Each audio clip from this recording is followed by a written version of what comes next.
تسويق حظ ما يتخيلهاش. اقول لك على حاجه؟ ايه ده؟ لا اله الا الله، نقلع على نضاره الخرابه. هو في خراب اكتر من اللي احنا فيه ده؟ جرى ايه يا بنات؟ جرى ايه يا ملايكه يا ورده البستان؟ يعني الراجل لو ما كانش خد اللقطه ديت كان مستقبله ضاع. لا يلا اقسم. انا مش عارف يا جماعه، هو بجد الناس اللي جايه في صف البنت وفي بوستات نازله على لسان البنت بتقول لك اي حد هيتكلم وهيشهر بيا انا هسوي فيه. انا شايفاه ان الفيديو بتاعها دلوقتي منتشر، هينزل حاجه هو ما حضرهاش وما يعرفهاش، هوديكوا كلكم في 60 داهيه. لا واضح ان الاستاذه معتاده على المروح والمجي من الاقسام وكده، دليل ان هي بتعور نفسها على واحد. خلينا بقى نتكلم كده.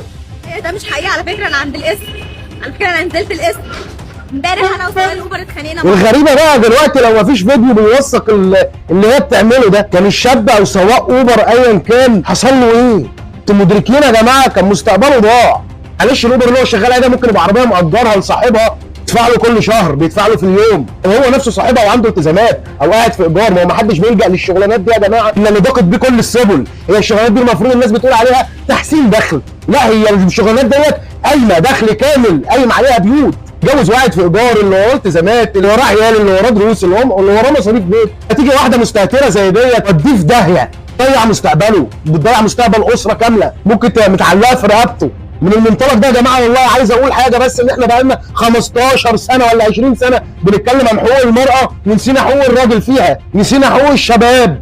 ودي مش اول مره واحده تطلع تتبلى على واحد. انا كلامي ده برضو ان يعني كل الشباب نضاف ما فيهمش غلطه، لا في متحرشين وفي ناس زي الزفت عادي، وفي ناس شغالين في اوبر برضو مش على نفس مستوى الحدث، وبيقبلوا ان واحده زي دي تقعد جنبهم وتشغل التسجيل بصوت عالي جدا، ترقص ويرقص معاها كمان. انا بكلمكم، انا واحد عندي يعني فوق 10 اصدقاء شغالين في المجال ده، فبسمع منهم.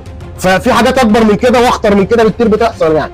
وفي برضو سواقين اوبر بيشتغلوا بس على النايتات، بيروحوا يقفوا قدام النايت كلاب او الكباريهات يعني باللهجه العاميه بتاعتنا، بيستنوا الرقصات وبيستنوا الريكلامات وبيستنوا الناس دي، شغلهم قايم على دول بس. في منهم هلاسين ما بياخدوش اجره، بياخدوا حاجه ثانيه. نتكلم بقى بكل وضوح، ما هي مش الشغلانه دي مش كل اللي فيها اشرف ناس في الدنيا، لا في ناس شرفاء فيها قوي، وفي ناس عاديه نص نص، وفي ناس شمال الشمال. والزباين برضه نفس الكلام، في زبون كويس وفي زبون نص نص وفي زبون شمال. كده لما تحاسبيني مش هتحرك، ده كنت الفلوس تحت جزمتي. طب ماشي خلاص. لا مش هحاسبك، لما نخش لازم هديك اللي انت عايزه. السؤال هنا، الشاب ده او الراجل ده لو ما كانش صور البنت دي كان هيحصل له ايه؟ ده اللي مجنني. وايه اللي وصل البنت البجاحه لو تقول ان اي حد هيشهر بيا مش عارف ايه والموضوع انتهى على صلح ومش اللي بيشهر بيا واللي بيتكلم هوديكوا كلكم في 60 داهيه.